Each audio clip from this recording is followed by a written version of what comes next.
PDP सरबराह Mehbooba Mufti ने tweet कर कहा है कि मज़ार शुहदा पर जाने से रोकने के लिए मेरे घर के दरवाजे मुकफ्फल कर दिए गए हैं। मुकफ्फल कर दिया जाना मतलब कुफ्र लगा दिया जाना, मतलब लॉक कर देना, ताला लगा देना। ये पीडीपी सरबराह की तरफ से उनकी ट्वीट में ये बातें सामने की गई हैं।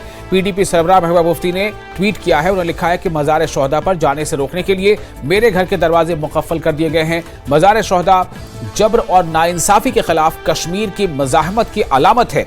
हमारे शहीदों की कुर्बानियां इस बात के शाहिद हैं कि कश्मीरियों के जज्बे को रौंदा नहीं जा सकता। शहीदों की याद को मनाना भी अब जुर्म ठहरा है। 5 अगस्त को जम्मू कश्मीर को बेइख्तियार कर दिया गया, सारी ताकत छीन ली गई। वो हमारी मुश्तरका यादों को मिटाने का इरादा रखते हैं, लेकिन इस तरह के हमले जद्दोजहद जारी रखने के हमारे अज़्म को मजीद तक़वियत देंगे।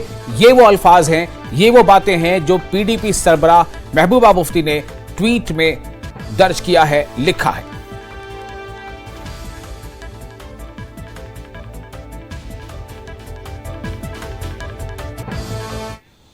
और इस वक्त